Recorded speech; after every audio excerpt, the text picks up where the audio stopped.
ಪಶ್ಚಿಮ ಘಟ್ಟದಲ್ಲಿ ನಿರಂತರವಾಗಿ ಮಳೆಯಾಗ್ತಾ ಇದೆ. ಈಗಾಗಲೇ ಸಿರಿಮನೆ ಜಲಪಾತ ಮೈ ತುಂಬಿ ಹರಿತಾ ಇದೆ. ಸಿರಿಮನೆ ಫಾಲ್ಸ್ ಭೋರ್ಗರಿತಾ ಇದೆ. ಶೃಂಗೇರಿ ತಾಲೂಕಿನಲ್ಲಿರುವ ಫಾಲ್ಸ್ ಇದು. ಪಶ್ಚಿಮ ಘಟ್ಟದಲ್ಲಿ ನಿರಂತರವಾಗಿ ಎಡೆಬಿಡದಂತೆ ಮಳೆ ಸುರಿತಾ ಇದೆ. ಸಿರಿಮನೆ ಜಲಪಾತ ಮೈ ತುಂಬಿ ಹರಿತಾ ಇದೆ. ಭೋರ್ಗರಿತಾ ಇದೆ ಸಿರಿಮನೆ ಫಾಲ್ಸ್. ಶೃಂಗೇರಿ ತಾಲೂಕಿನಲ್ಲಿರುವ ಫಾಲ್ಸ್ ಮೈ ತುಂಬಿ ಹರಿತಾ ಇದೆ. ಕಲ್ಲು ಬಂಡೆ ಮೇಲೆ ಜಲಪಾತ ಆರ್ಭಟಿಸ್ತಾ ಇದೆ.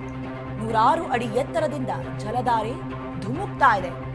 ಚಿಕ್ಕಮಗಳೂರು ಜಿಲ್ಲೆಯ ಶೃಂಗೇರಿಯ ಸಿರಿಮನೆಯಲ್ಲಿ ಅದ್ಭುತವನ್ನ ಕಣ್ತುಂಬಿಸಿಕೊಳ್ಳೋದಕ್ಕೆ ಪ್ರವಾಸಿಗರು ಕೂಡ ದೌಡಾಯಿಸ್ತಾ ಇದ್ದಾರೆ. ನೀವು ಕೂಡ ದೃಶ್ಯಾವಳಿಗಳಲ್ಲಿ ಗಮನಿಸ್ತಾ ಇದ್ದೀರಾ. ಪ್ರಕೃತಿಯ ಸೊಬಗಿಗೆ, ಪ್ರಕೃತಿಯ ಸೌಂದರ್ಯಕ್ಕೆ ಮಾರು ಹೋಗೋದಕ್ಕೆ ಸಾಕ್ಷಿ ಇದು. ಅದರಲ್ಲೂ ಕೂಡ ಈ ಮಲೆನಾಡು ಭಾಗದಲ್ಲಿ, ಅದರಲ್ಲೂ ಚಿಕ್ಕಮಗಳೂರು, ಶಿವಮೊಗ್ಗದಲ್ಲೆಲ್ಲ ಕೂಡ ಇಷ್ಟು ದಿನ ನೀರೇ ಕಾಣದಂತೆ ಬತ್ತಿ ಹೋಗಿದ್ದಂಥ ಜಲಪಾತಗಳು, ಫಾಲ್ಸ್ಗಳೆಲ್ಲವೂ ಕೂಡ ಈಗ ಮೈ ತುಂಬಿ ಹರಿತಾ ಇದೆ. ಇದನ್ನೆಲ್ಲ ಕಣ್ತುಂಬಿಸ್ಕೊಳ್ಳೋದಕ್ಕೆ ಪ್ರವಾಸಿಗರು ಕೂಡ ದೌಡಾಯಿಸ್ತಾ ಇದ್ದಾರೆ.